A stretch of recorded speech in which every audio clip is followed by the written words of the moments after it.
नमस्कार प्रिय दर्शक बंधुरा आज থেকে নতুন একটা সেশন আমি শুরু করলাম। আজ থেকে আমি তোমাদের অনলাইনে এনসিইআরটির যে আমাদের বুকগুলো আছে সেটা ক্লাসটা করাবো। তো প্রথমে আমাদের দেখো আজকে আমাদের যে চ্যাপ্টারটা আমরা পড়ব সেটা হলো ক্লাস 11 এর যে আমাদের বায়োলজি বইটা রয়েছে এনসিইআরটির সেই বায়োলজি বইয়ের इंग्लिश भार्सन रयेछे सेटा आमरा पुरो बांगलाय आमि तोमादेर लाइन बाई लाइन डेसक्राइब करे देबो। कोथाओ असुविधा होले आमाके अवश्यई जानियो। तो एटा एनसीईआरटी जेई चैप्टारटा रयेछे chapter number 18 body fluids and circulation कि बोलेछे देखो You have learned that all the living cells have to be provided with nutrients, oxygen and other essential substances. তোমরা আগেই জেনেছো যে যত রকম সজীব কোষ রয়েছে লিভিং সেলস মানে সজীব কোষ রয়েছে তাদেরকে অনেক ধরনের নিউট্রিয়েন্টস দিতে হচ্ছে, অক্সিজেন দিতে হচ্ছে এবং অনেক এসেনশিয়াল সাবস্টেন্সও দিতে হচ্ছে। Also the waste or the harmful substances produced have to be removed continuously for healthy functioning of the tissue এবং আমাদের শরীরে যে সমস্ত বর্জ্য পদার্থ বা ওয়েস্ট তৈরি হচ্ছে বা যে হার্মফুল পদার্থগুলো তৈরি হচ্ছে সেগুলোকে রিমুভ করে দেওয়াও দরকার আছে যাতে আমাদের টিস্যু বা শরীরের বিভিন্ন অঙ্গ প্রত্যঙ্গগুলো ঠিকঠাকভাবে কাজ করে। It is therefore essential to have efficient mechanism for the movement of this substance to the cells from the cells এবং সেই কারণে এক সেল থেকে অন্য সেলে যাতে পদার্থগুলো মুভমেন্ট করতে পারে সেজন্য একটা সুন্দরভাবে একটা এফিশিয়েন্ট মেকানিজমের দরকার আছে। তো different groups of animals have evolved different methods for this transport এবং এই ট্রান্সপোর্টের জন্য ট্রান্সপোর্ট মানে এই যে মেটেরিয়ালসগুলো মুভমেন্ট হচ্ছে মেকানিজমের মুভমেন্টের জন্য ডিফারেন্ট গ্রুপ বিভিন্ন রকমের গ্রুপের অ্যানিমেলগুলো বিভিন্ন রকমের কাজ করে, বিভিন্ন রকম প্রসেস মানে সমস্ত অ্যানিমেলদেরই একই রকম প্রসেসে যে ট্রান্সপোর্টেশন হবে এরকম কোনো ব্যাপার নয়, এক একটা অ্যানিমেলের গ্রুপে এক এক রকমের ট্রান্সপোর্টেশন প্রসেস হবে। যদি এক্সাম্পল স্বরূপ বলেছে single organism like sponges and coelenterates circulates water from their surroundings through their body cavities to facilitate the cells to exchange this substance. সব থেকে সোজা অর্গানিজমের কথা এখানে বলেছে কি কি দুটো অর্গানিজম, একটা স্পঞ্জি একটা হলো কোলেন্ট্রেটস। এই দুটো কি করছে ওয়াটার বা জলটাকে হলো নিজের শরীরের মধ্যে সার্কুলেট করছে, কি করছে নিজের শরীরে সার্কুলেট করছে যাতে সাবস্টেন্সগুলো এক্সচেঞ্জ করতে পারে, এনভায়রনমেন্ট থেকে শরীরে আসতে পারে, শরীর থেকে বাইরে যেতে পারে এবং সেল টু সেলে যাতে মুভ করতে পারে। কিন্তু আমরা হিউম্যান বিইংরা কি বলতো সার্কুলেট হচ্ছে আমাদের শরীরে ব্লাড সার্কুলেট হচ্ছে। More complex organism use special fluids within their bodies to transport such materials. Sponge আর কোলেন্ট্রেটস হলো সব থেকে ইজি অর্গানিজম, সহজ অর্গানিজম, কিন্তু আমি যদি আরও বেশি কঠিন অর্গানিজমের কথা বলি তারা তাদের মধ্যে স্পেশাল টাইপ অফ মেটেরিয়ালকে ট্রান্সপোর্ট করে। Blood is most commonly used body fluid by the most of the higher organism including human for this purpose. সব থেকে বেশি গুরুত্বপূর্ণ যে ফ্লুইডটা আমাদের শরীরের মধ্য দিয়ে যাচ্ছে সেটা হলো ব্লাড, এটা including human. Another body fluid হলো lymph also helps in the transport of certain substances. এবার রক্ত বা ব্লাড ছাড়াও আরেক ধরনের বডি ফ্লুইড রয়েছে যেটার নাম হলো লিম্ফ বা লুসিকা বলে, সেটাও কিন্তু আমাদের শরীরে ট্রান্সপোর্টেশনের কাজ করছে। In this chapter, you will learn about the composition and properties of blood and lymph. Lymph বলতে কি বোঝায় টিস্যু ফ্লুইড। তাহলে এই চ্যাপ্টারে বা এই অধ্যায়ে আমরা ব্লাড এবং লিম্ফ সম্বন্ধে ডিটেলসে পড়বো আর mechanism of the circulation of the blood is also explained here. দেখো এখন আমরা ব্লাড সম্বন্ধে পড়ছি। ব্লাডটা কি? ব্লাড হলো এক ধরনের special connective tissue consisting of a fluid matrix. Blood হলো এক ধরনের কানেকটিভ টিস্যু যেটার মধ্যে কি কি আছে ফ্লুইড ম্যাট্রিক্স আছে, প্লাজমা আছে এবং ফর্মড এলিমেন্টস আছে। কি কি আছে? ফ্লুইড ম্যাট্রিক্স আছে, প্লাজমা আছে আর ফর্মড এলিমেন্টস রয়েছে। তো প্রথমে আমরা পড়ে নিই প্লাজমা সংক্রান্ত। প্লাজমাটা কি? Plasma is a straw coloured viscous fluid consisting nearly 55% of the blood. তাহলে এই যে ধরো পুরো ব্লাডটা রয়েছে, ঠিক আছে, এই ব্লাডের এই 55%, এটা হলো 55%, এই 55% জায়গা জুড়ে কে রয়েছে না প্লাজমা রয়েছে। বাকি 45%-এ যেন কী রয়েছে, লোহিত রক্তকণিকা, শ্বেত রক্তকণিকা, অনুচক্রিকা বা ফর্মড এলিমেন্টস রয়েছে। তো 55%-টা যেটা রয়েছে সেটা হলো প্লাজমা। তো এবার কি হচ্ছে যে প্লাজমার মধ্যে আবার এই প্লাজমাতে এটা তো রয়েছে 55%, কিন্তু এইটারও আবার ভাগ আছে। এইটার যদি এটা আমি ভাগ করে দিই তাহলে এই 55টা ধরো ইরেজ করে দিলাম, এই 55টা যদি মুছে দিই, এই প্লাজমারও এই জায়গাটা ভাগ আছে। এইখানটাতে এই যে তোমার 90 থেকে 90% মতো জায়গা জুড়ে রয়েছে তোমার জল, কি রয়েছে, জল রয়েছে। বাকি এই যে পোর্শনটা 6 to 8%, এই পোর্শনটাতে রয়েছে প্রোটিন, কি রয়েছে, প্রোটিন রয়েছে।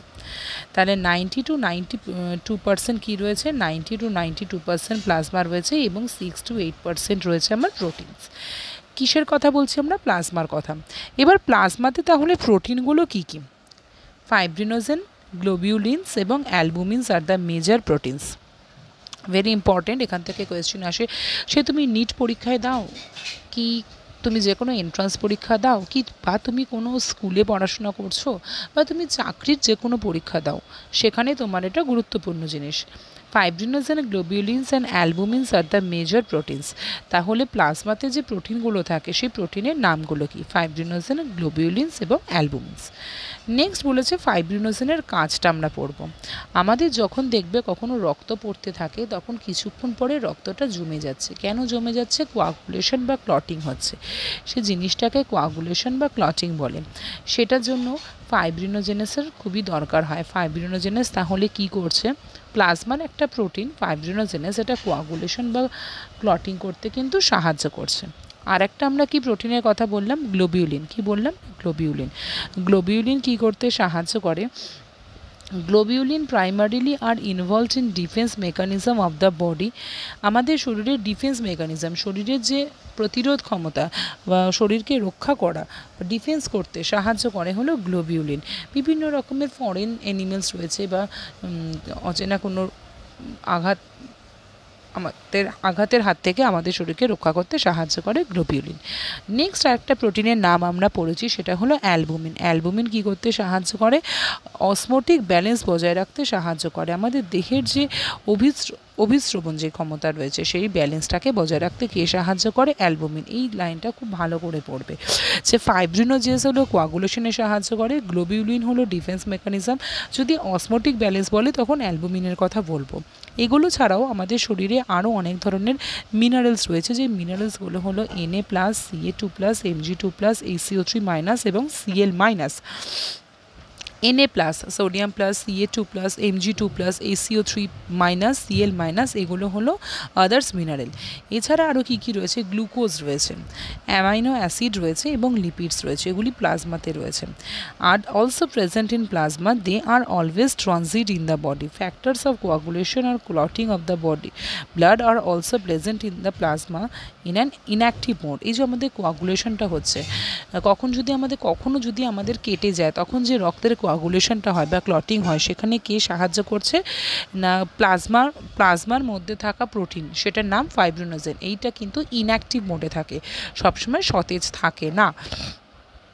Plasma without clotting factors, very important line. Serum কি জিনিস, সিরামটা হলো প্লাজমা যেখানে কোনো রকমের কোয়াগুলেশন বা ক্লটিং ফ্যাক্টরস থাকে না, মানে প্লাজমা উইদাউট ক্লটিং ফ্যাক্টর, সেটাকে আমি সিরাম বলবো। তাহলে এতক্ষণ আমরা পড়ে নিলাম প্লাজমা সংক্রান্ত। নেক্সট আমরা যেটা পড়ব সেটা হলো ফর্মড এলিমেন্টস। ফর্মড এলিমেন্ট সম্বন্ধে কি আমরা ছোটোবেলায় পড়েছি, এখন আরও ডেসক্রাইবভাবে পড়ব। লোহিত রক্তকণিকা, শ্বেত রক্তকণিকা। আমি মাঝখানে বলে দিতে চাই যে তোমাদের কোথাও কোনো অসুবিধা হলে আমাকে অবশ্যই কমেন্ট সেকশানে কমেন্ট করে জানিও, আমি আমার যথাসাধ্য মতো চেষ্টা করব। নেক্সট হলো ফর্মড এলিমেন্টস, তার মধ্যে রয়েছে হলো এরিথ্রোসাইট, লিউকোসাইট আর প্লেটলেটস। এরিথ্রোসাইট, লিউকোসাইট আর platelets are collectively called formed elements and they constitute nearly 45% of the blood. এই যে রক্তের মধ্যে, আমাদের রক্তের 55% পার্টটা কী বললাম প্লাজমাতে রয়েছে, তাহলে বাকি আর কত রইল 45%। 45%-এ রয়েছে ফর্মড এলিমেন্ট, 45%-এ কী রয়েছে ফর্মড এলিমেন্ট বা লোহিত রক্তকণিকা বা শ্বেত রক্তকণিকা এবং অনুচক্রিকা। তো প্রথমে যেটা পড়বো সেটা হলো এরিথ্রোসাইট সম্বন্ধে। এরিথ্রোসাইটে আর একটা নাম কি রেড ব্লাড সেল বা লোহিত রক্তকণিকা are the most abundant of all cells in the blood. আমাদের রক্তে সবথেকে বেশি পরিমাণে যেটা রয়েছে সেটাই হলো এরিথ্রোসাইট বা আরবিসি বা red blood sell. A healthy adult man has on an average 5 billions to 5.5 billions of RBC is per millimeter cube of blood. Millimetre cube per millimetre cube, এটা হলো ডেন্সিটির ইউনিট, ঠিক আছে, millimetre to the power minus cube. হ্যাঁ, এটা হলো density বলছে, এটা হলো ভলিউম প্রতি ঘন মিলিমিটার, ভলিউম নট ডেন্সিটি, ভলিউমের ইউনিট প্রতি ঘন মিলিমিটার রক্তে 5.5 মিলিয়ন বা 5 মিলিয়ন আমার আরবিসি থাকে। RBCs are formed in the red bone marrow of the adults. Very important question, যে রেড বোন মেরোতে কী তৈরি হয়, এটা কিন্তু নিটের কোয়েশ্চেনও অনেকবার এসছে। তাহলে রেড বোন মেরোতে যেটা তৈরি হয় সেটার নাম হলো এরিথ্রোসাইট। কী নাম? এরিথ্রোসাইট। এরিথ্রোসাইটের আরেকটা নাম কি আরবিসি বা red blood cell. RBCs are devoid of nucleus. আরবিসিতে কোনো রকমের নিউক্লিয়াস থাকে না। In most of the mammals and are biconcave shape. এবং এই আরবিসিগুলো কীরকম দেখতে হয়? বাইকনকেভ শেপ হয়, এরকম হবে বাইকনকেভ শেপ, ঠিক আছে, এটা হলো বাইকনকেভ শেপের মধ্যে পড়বে, এটা হলো বাইকনকেভ শেপ। এবং আরবিসি আর রেড কালার, এই কালারটা কী রকমের হয়? আরবিসি হলো রেড কালারের হয় বা আরবিসির রঙটা এরকম পুরো রেড কালারের হয়। কেন এবার আরবিসির কালারটা রেড হয়? কারণ আরবিসির মধ্যে এক ধরনের পদার্থ থাকে যেটা হলো প্রোটিন বলে আমরা চিনি, আয়রন কন্টেনিং এক ধরনের প্রোটিন থাকে যেটাকে কি বলা হয়? Haemoglobin. Very very important question, চাকরির পরীক্ষায় প্রচুর আসে। তুমি যে স্কুলে পড়ছো সেই স্কুলেরও কিন্তু স্কুলের যদি কোনো তোমার পরীক্ষা রয়েছে সেখানেও কোয়েশ্চেনটা খুবই ইম্পর্টেন্ট, এছাড়াও কোনো কম্পিটিটিভ এক্সামেও প্রচুরভাবে ইম্পর্টেন্ট। তাহলে আরবিসিতে কি বললাম? নিউক্লিয়াস থাকে না। আরবিসির শেপটা কেমন হয়? বাইকনকেভ শেপ হয়। They have a red colour, এদের কালারটা কি হয়? লাল রঙের হয়। আয়রন কন্টেনিং কমপ্লেক্স প্রোটিন, এছাড়া কি থাকে? আয়রন কন্টেনিং, এদের আরবিসির মধ্যে আয়রন থাকে, যে প্রোটিন আয়রন কন্টেনিং প্রোটিন থাকে। হ্যাঁ, যে আয়রন কন্টেনিং প্রোটিনটার নাম কি? Haemoglobin. Hence the colour, hence যেহেতু হিমোগ্লোবিন থাকে আয়রন কন্টেনিং, সেজন্য আরবিসির রঙটা কীরকম হয়? লাল কালারের হয়। আরবিসিটা কোথায় তৈরি হচ্ছে? Very important question, red bone marrow বলবে, red bone marrow of the অ্যাডাল্টে আরবিসি তৈরি হয়। এবার এই যে হিমোগ্লোবিনের আমরা কথা বললাম, হিমোগ্লোবিনের ওয়েটটা কত হয়? 12 থেকে 16 গ্রাম প্রতি 100 ml অফ ব্লাডে। An individual has 12 to 16 grams of hemoglobin in every 100 ml of blood. প্রত্যেক 100 ml রক্তের মধ্যে 12 থেকে 16 গ্রাম হিমোগ্লোবিন থাকে। These molecules play a significant role in transport of respiratory gas. আমাদের যে রেসপিরেটরি গ্যাস আছে, রেসপিরেটরি গ্যাস মানে হলো অক্সিজেন, কার্বন ডাইঅক্সাইড, এগুলোর যে ট্রান্সপোর্টেশন হচ্ছে বা পরিবহনটা হচ্ছে, সেই পরিবহনে কে সাহায্য করছে? আরবিসি সাহায্য করছে বা এরিথ্রোসাইট এই রেসপিরেটরি গ্যাসগুলো এক জায়গা থেকে নিয়ে যাওয়াতে সাহায্য করছে। যখন বাইরে থেকে অক্সিজেন আমাদের শরীরে ঢুকছে তখন কে নিয়ে আসছে বলো তো? আরবিসি। আরবিসির যে অ্যাভারেজ লাইফ স্প্যান সেটা কত? 120 দিন। আরবিসি কতদিন পর্যন্ত বাঁচতে পারে? 120 দিন পর্যন্ত বাঁচতে পারে। এবং উইচ দে আর ডেস্ট্রয়েড, 120 দিন পরে কী হয়? তারা ডেস্ট্রয় হয়ে যায়। ডেস্ট্রয়টা কোথায় হয়? স্প্লিনে হয়, প্লিহা। কোথায় ডেস্ট্রয় হয়? আরবিসি কোথায় ফর্ম হচ্ছে? রেড বোন ম্যারোতে। কোথায় গিয়ে ডেস্ট্রয় হচ্ছে? ডেস্ট্রয় মানে ধ্বংস হয়ে যাচ্ছে, সেটা হলো স্প্লিন বা প্লিহাতে হয়। আরবিসি সংক্রান্ত হয়ে গেল। নেক্সট হলো leucocyte. Leucocyte are also known as white blood. লিউকোসাইটকে কী বলা হয়? লিউকোসাইটকে হোয়াইট ব্লাড বলা হয়। They are colourless due to the lack of haemoglobin. যেহেতু হিমোগ্লোবিন থাকে না সেজন্য লিউকোসাইট বা শ্বেত রক্তকণিকা কীরকম হয়? সাদা কালারের দেখতে হয় বা কালারলেস হয়। এবার এই লিউকোসাইট যেটা বললাম, দেখো আরবিসিতে কিন্তু নিউক্লিয়াস থাকে না, কিন্তু ডাব্লিউবিসি সেখানে কিন্তু নিউক্লিয়াস থাকে, কিন্তু ডাব্লিউবিসির পরিমাণটা অনেক কম হয়। তোমার আরবিসির ক্ষেত্রে কত ছিল? 5 মিলিয়ন থেকে 5.5 মিলিয়ন, কিন্তু শ্বেত রক্তকণিকার ক্ষেত্রে 6000 থেকে 8000 মিলিমিটার টু দি পাওয়ার -3, মানে পার মিলিমিটার কিউব অফ ব্লাড। প্রতি ঘন মিলিমিটার রক্তে 6000 থেকে 8000 তোমার ইয়ে থাকে, শ্বেত রক্তকণিকা থাকে। এবার শ্বেত রক্তকণিকা শর্ট লিভড, কিন্তু কতদিন বাঁচে জানো? 13 থেকে 20 দিন মোটামুটি বাঁচে। শ্বেত রক্তকণিকা কতদিন বাঁচে? এখানে শর্ট লিভড বলেছে, কিন্তু মোটামুটি 13 থেকে 20 দিন পর্যন্ত শর্ট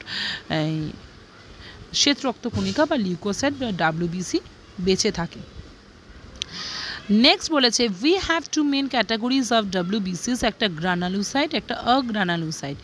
আমাদের এই যে ডাব্লিউবিসি রয়েছে বা শ্বেত রক্তকণিকা রয়েছে, সেটা সাধারণত দু রকমের হয়, একটা গ্রানালুসাইট, একটা অগ্রানালুসাইট। আচ্ছা, গ্রানালুসাইট মানে কি বলো তো? দানাদার, মানে যেখানে গ্রানিউলস রয়েছে। আর অগ্রানালুসাইট মানে হলো অদানাদার, যেখানে দানা থাকে না। তো গ্রানালুসাইটের এক্সাম্পল হবে নিউট্রোফিল, ইওসিনোফিল, বেসোফিল, এগুলো হলো গ্রানালুসাইট। আর যদি অগ্রানালুসাইট হয় তাহলে দুটো হবে, একটা লিম্ফোসাইট, একটা মোনোসাইট, সেটা হলো গ্রানুলোসাইটের মধ্যে পড়ছে। নেক্সট আমরা পড়বো যে সবথেকে বেশি পরিমাণে যেটা থাকে শ্বেত রক্তকণিকার মধ্যে, মোটামুটি 60 থেকে 65% থাকে, সেটার নাম হলো নিউট্রোফিল। আর সবথেকে কম পরিমাণে যেটা থাকে সেটাকে বলা হয় বেসোফিল, 0.5% থেকে 1% পর্যন্ত থাকে। এবার প্রত্যেকটা শ্বেত রক্তকণিকার আমরা কাজগুলো পড়ে নিই। তো নিউট্রোফিলের কাজটা প্রথমে পড়ি। নিউট্রোফিল আর মোনোসাইট। আচ্ছা, নিউট্রোফিলটা গ্রানালুসাইট, মোনোসাইটটা হলো গ্রানালুসাইট। এই নিউট্রোফিল তো সব থেকে বেশি থাকে, 60 থেকে 65%, কিন্তু মোনোসাইট কি থাকে? মোনোসাইট 6 থেকে 8% থাকে। এই দুটোকে বলা হয় phagocytic cell which destroy foreign organism entering the body. Phagocytic cell হিসেবে কাজ করে কে? নিউট্রোফিল এবং মোনোসাইট। ফ্যাগোসাইটিক সেল মানে বাইরে থেকে যখন কোনো পোকামাকড় আসছে বা শরীরের ভেতরে ঢুকে রাখছে, সেটাকে গ্রাস করে নিচ্ছে, সেটা হলো নিউট্রোফিল এবং মোনোসাইট। নেক্সট হলো বেসোফিলের কথা বলেছে, সবথেকে কম পরিমাণে যেটা থাকে সেটা হলো বেসোফিল। বেসোফিল কি করছে?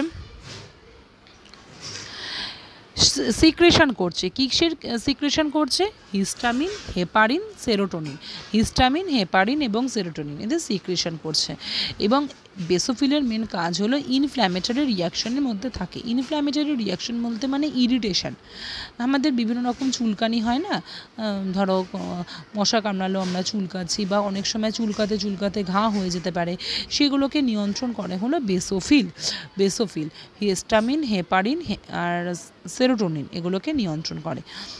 এবার নেক্সট বলেছে হলো ইওসিনোফিল। ইওসিনোফিল হলো অ্যালার্জিটাকে রোধ করছে, ইনফেকশনটাকে রোধ করছে। যখন আমাদের কোনো অ্যালার্জি হয় বা যখন কোনো ইনফেকশন হয়, তখন সেটাকে রোধ করছে, রেজিস্ট করছে কে? ইওসিনোফিল। পার্সেন্টেজটা হলো 2 to 3%। এবার আমরা চলো একটু ছবিগুলো দেখে নিই। প্রথমেই আমরা যে ছবিটা দেখবো, এটা বাইকনকেভ শেপে রয়েছে, যেটাকে বলা হয় আরবিসি। নেক্সট দেখো ইওসিনোফিল, বেসোফিল, নিউট্রোফিল, সবথেকে বেশি পরিমাণে ডাব্লিউবিসিতে যেটা রয়েছে সেটা হলো নিউট্রোফিল, সবথেকে কম পরিমাণে রয়েছে বেসোফিল। এটা হলো মোনোসাইট। নিউট্রোফিল আর মোনোসাইট হলো ফ্যাগোসাইটিক সেল হিসেবে কাজ করে। T lymphocyte, B lymphocyte. আচ্ছা, আমরা লিম্ফোসাইটের কথা বললাম। লিম্ফোসাইট আবার দু রকমের হয়, একটা টি লিম্ফোসাইট, একটা বি লিম্ফোসাইট। ইওসিনোফিলটা কি করছে? অ্যালার্জিটাকে রোধ করছে, ইনফেকশনটাকে রেজিস্ট করছে। একটা হলো প্লেটলেটস। তো নেক্সট দেখো আমরা কি বললাম যে eosinophil are also associated with allergic reaction. ইওসিনোফিলটা হলো অ্যালার্জিক রিয়াকশানের সঙ্গে যুক্ত রয়েছে। নেক্সট লিম্ফোসাইট 20 থেকে 25% পর্যন্ত থাকে। টাইপ একটা বি লিম্ফোসাইট, একটা টি লিম্ফোসাইট। বোথ বি এবং টি lymphocyte responsible for immuno response of the body. আমাদের শরীরের যে ইমিউনিটি সিস্টেম রয়েছে সেটাকে রেসপন্স করতে সাহায্য করে হলো lymphocyte. Next but not list, last but not list, যেটা হলো প্লেটলেটস, যেটাকে আমরা থ্রম্বোসাইট বলি বা অনুচক্রিকা বলি। Are all cells fragments produced from the megakaryocytes. দেখো প্লেটলেটস, যেটাকে আর একটা নাম হলো থ্রম্বোসাইট, কোথা থেকে তৈরি হচ্ছে? সেটা হলো মেগা ক্যারিওসাইটস থেকে তৈরি হচ্ছে। এবার মেগা ক্যারিওসাইট জিনিসটা কি? Special cell of the bone marrow. আমাদের যে বোন ন্যারো রয়েছে, সেই বোন ন্যারোর একটা স্পেশাল সেলের নাম হলো মেগা ক্যারিওসাইট। সেই মেগা ক্যারিওসাইটস থেকে তৈরি হচ্ছে thrombocyte. Blood normally contains 1.5 lakh থেকে 3.5 lakh platelets per millimetre cube. ব্লাডের মধ্যে দেখো 1.5 লাখ থেকে 3.5 লাখ প্লেটলেটস থাকছে। Platelets can increase the variety of substance, most of which are involved the coagulation R clotting of the body. তাহলে প্লেটলেটসটা মেনলি কী করছে, কোয়াগুলেশন করতে সাহায্য করছে বা ক্লটিং অফ দ্য বডিতে সাহায্য করছে। যখন দেখবে আমাদের কেটে যাচ্ছে তখন রক্তটা জমাট বেঁধে যায়, তার মানে কী হলো, ক্লট হয়ে গেল, সে ক্লটটা করতে সাহায্য করে। একটু আগে আমরা বললাম ফাইব্রিনোজেন এবং হলো প্লেটলেটস, দুটোই কিন্তু কোয়াগুলেট বা ক্লটিং করতে সাহায্য করে। A reduction in their number can lead to clotting disorders which will lead to excessive loss of blood from the body।